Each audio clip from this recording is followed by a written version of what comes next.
emotions makes many rational economists reject the idea of bubbles. I used to think I knew what the word bubble meant, but I don't think I know what it means anymore. I canceled my subscription to The Economist because the word bubble appears 3 times in every page there now, and I think it's just totally gratuitous. It's mindless.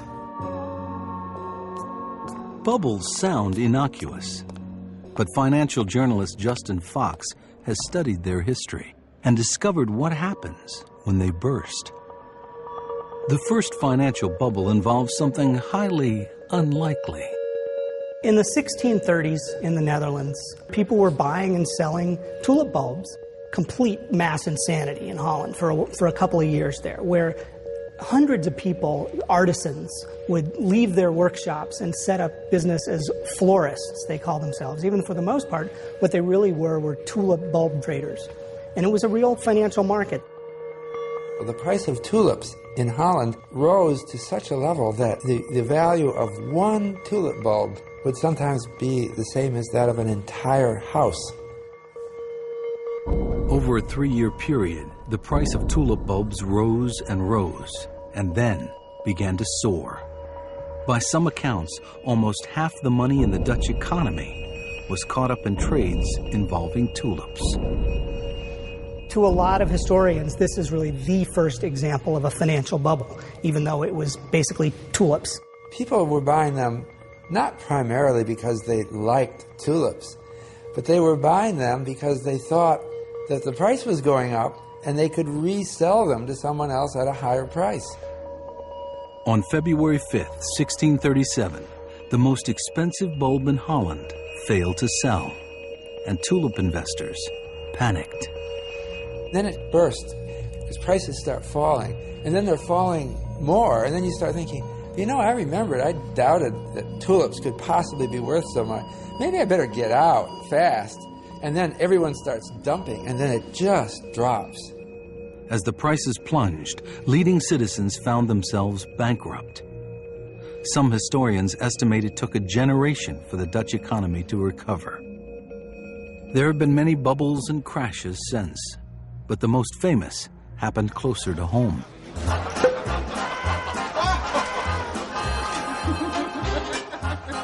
The year 1929 began with optimism. Stock prices had been rising for 8 years, and in '29, they were soaring.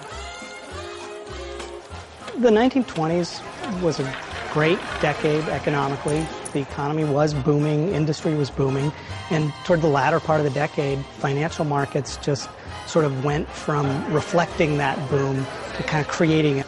It was just boom times all over. By the late 1920s, there was just this feeling, new era. Observers described feverish emotions as thousands of investors paid ever higher prices for stocks. In the so-called roaring 20s, the stock market went through an enormous bubble. People thought it would never end. But then, on October 29th, prices suddenly dropped, and the mood turned to one of panic and fear. Over 9,000 American banks failed, wiping out the life savings of millions. It led to a depression that lasted over 10 years. We had 25% unemployment for most of the decade of the 1930s. It was an event that was driven by a real change in people's psychology that led them to be very optimistic and positive in the 20s and then negative in the 30s. This view that emotions can drive an economy up or down became the conventional wisdom of the 1930s through the work of the renowned British economist, John Maynard Keynes. There's no danger of a serious rise in the cost of living. Keynes believed financial markets arrived at prices in a pretty crazy fashion. His classic quote is that the market can stay irrational longer than you can stay solvent. Keynes said emotions could cause prices to soar and then collapse. And to protect the economy from these dangerous bubbles, the markets had to be firmly regulated by government. Keynes, though, could never explain exactly what the mechanism was. Keynes never got past the fuzzy stage, and it didn't lead him to a precise mathematical model. And that's why ultimately Keynes was rejected by the profession. Now, after the crash of 2008, behavioral economists are struggling to do what Keynes could not: show precisely how human emotions affect prices. Their ideas are so influential that behavioral experiments are now conducted even at the University of Chicago, the citadel of rational economics.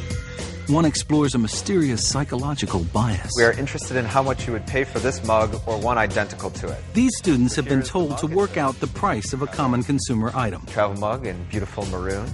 They're asked first what they would be prepared to pay to buy the mug. Think about it for a moment and then write down the maximum amount you'd be willing to pay for this mug or one identical to it. They offer an average of $6. So we now have 6 of these mugs. We're just going to raffle them off by selecting a few people at random. And then they're given the same mug for nothing. An hour later, they're asked how much they'd be willing to sell it for. In rational economics, the price should be exactly the same. After all, the value hasn't changed. But the average price they want for the mug now is $9. Wanted to sell the mug back once you had it, you gave a higher price. It just made it seem a little bit more special because it was going to be something useful to me. Anybody else? Well, I got this mug by complete luck, and so it's important to me, and I have to charge this much for it. The emotional pleasure of owning something for just an hour pushed the price up by 50%. It's an unexpected outcome, suggesting we're unaware of the emotions that drive this behavior. At Harvard, researchers are exploring the financial impact of these subtle influences. The team is led by Jennifer Lerner. I'm a social psychologist, not a clinical psychologist. I don't do counseling, therapy, etc. I do experiments in a laboratory. I come with the assumption that much of what's going on in terms of influencing a decision is outside of conscious awareness. Lerner explores all sorts of emotions. Today, it's sadness and how it impacts financial decisions. We're going to start by placing these two sensors. They measure skin conductance or sweating response. The experiment is designed to induce emotions at such a low level, the subjects aren't aware of them. Does that feel comfortable? Yes. So the researchers use sensors to track the physiological effects of the emotion. Now we're going to get ready to collect the first saliva sample. From heart and breathing rate to the hormones in saliva. These are physiological signals from the subjects. When we have them first come in, they sit and have a period of quiet rest, relaxing music, that sort of thing, so that we can see what they're like at baseline. And then we use that to compare what happens when they might be in the midst of a stressful financial decision. Among other activities, the subjects watch a scene from a sad movie. Unbeknownst to them, this triggers low-level sadness. Their sensors reveal the emotional change. The decision makers in our studies are completely unaware that the sadness is impacting them. And when we ask them, did the film you saw change your responses in any way, they say no. It's time for the financial test. The subjects are directed to make a series of financial choices. Then, they are asked how much they would pay for a consumer product, in this case, a water bottle. Lerner compares their choices to those of a group not shown the sad video. Here's an example of a subject in the neutral condition, and this subject is telling us that they would like to buy it at $2.50. And that contrasts with here, we have data from a subject who's in the sad condition, and this subject is willing to pay $10 to obtain the water bottle. And that is very representative of what we see. You get this increased valuation when you're sad. If sadness can lead people to pay 4 times more for a water bottle, what happens when the stakes are higher? The experiments have been done with high stakes money. $1,000, etc. And what we find is that these results scale up, even when you use big money. If emotions influence prices on the individual level, what about markets and the larger economy? According to rational economics, these are driven by individual self-interest. But for Robert Shiller, this ignores something obvious. Humans are empathetic animals, uniquely empathetic. We're not just communicating ideas, we're communicating emotions. That's what empathy means. It's different from sympathy. It's that I am feeling the same. I know what you're experiencing because it's in my body too, the same feeling that you have. There's a hot real estate market in many parts of the country. If Shiller is right, could empathy explain how the hyper-optimism of the housing market jumped like a social contagion to the financial markets? Well, the real estate market has grown to new heights and new prices. Among professional traders, the idea that moods flow through markets is taken for granted. The market is an aggregation of what thousands of people think the future is going to be like. And if these people are optimistic about the future, the market goes up. And if people are pessimistic about the future, the market goes down. But at the end of the day, the question the market answers is, are people optimistic or are they pessimistic? And that's a psychological question. Emotion still drives the markets. They're saying that the bubble will not burst. There's plenty. For rationalists, emotions are not a satisfactory explanation for how markets work. The observation that people feel emotions means nothing. And if you're going to just say, oh, markets went up because there was a wave of emotion, you got nothing. That doesn't tell us anything about what circumstances are likely to make markets go up and down. That would not be a scientific theory. The rationalists' conviction is based on the mathematical model they use to understand the financial markets. It's called the efficient markets hypothesis, and it says that financial markets act essentially like a giant calculating machine, efficiently processing all relevant information faster than any individual could. So if some traders are emotional, it doesn't matter. Efficient markets can exist side by side with irrational behavior as long as you have enough rational people to bring prices in line. In the efficient markets model, the financial markets themselves are rational, and prices at any moment in time cannot be wrong. It was a model invented by Eugene Fama. It's a pretty good model.